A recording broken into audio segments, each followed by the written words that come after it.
कहानी जंगल का साधु और जीवन का सत्य। कई वर्ष पहले एक साधु था जिसने जीवन की आपाधापी और समाज की भागदौड़ से तंग आकर जंगल में एकांतवास करने का निर्णय लिया।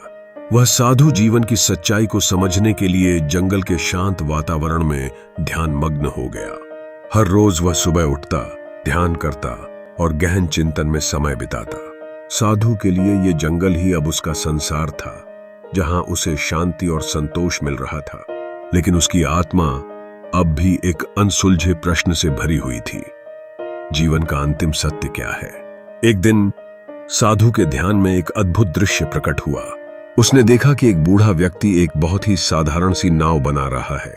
वह व्यक्ति बिना किसी जल्दबाजी के पूरी तल्लीनता के साथ नाव की हर छोटी बड़ी चीज को बनाता जा रहा था। साधु ने सोचा, यह व्यक्ति जीवन की क्या गहराई समझ रहा है जो मैं अब तक नहीं समझ सका।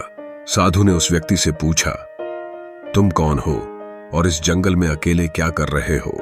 वृद्ध व्यक्ति मुस्कुराया और बोला, मैं बस एक साधारण नाविक हूं। मैं अपनी नाव बना रहा हूं ताकि सही समय आने पर मैं जीवन के उस पार जा सकूं। साधु को यह सुनकर और भी आश्चर्य हुआ। वह बोला, क्या तुम जीवन के उस पार जाने का रास्ता जानते हो? वृद्ध व्यक्ति ने कहा, जीवन का हर पल एक यात्रा है।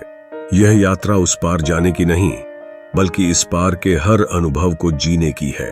नाव बनाना केवल प्रतीक है कि हमें जीवन को बिना किसी हड़बड़ी के धैर्यपूर्वक बनाना चाहिए। हर क्षण को गहराई से महसूस करना और जीना चाहिए। जब सही समय आएगा तब यह नाव तुम्हें खुद ही उस पार ले जाएगी।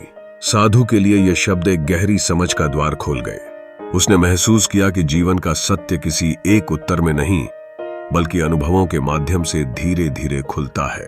जीवन के हर छोटे बड़े अनुभव, चाहे वह सुख हो या दुख, उसे गहराई से अनुभव करना ही जीवन का सच्चा अर्थ है।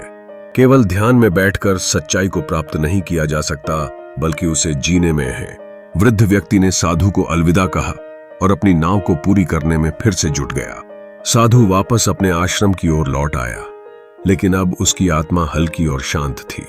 वह अब जीवन को एक नए दृष्टिकोण से देख रहा था। हर छोटी बात में उसे आनंद और सच्चाई दिखाई देने लगी। उसे अब यह समझ में आया कि जीवन का सत्य केवल ध्यान, साधना या जंगल में एकांतवास में नहीं, बल्कि हर क्षण को पूरी तल्लीनता और जागरूकता के साथ जीने में है। कहानी का सार।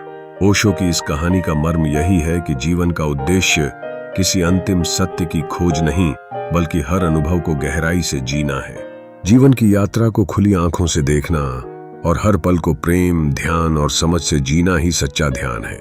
यह कहानी हमें सिखाती है कि हम जीवन को जितना सहजता से स्वीकार करेंगे, उतना ही हम इसके गहरे अर्थों को समझ पाएंगे।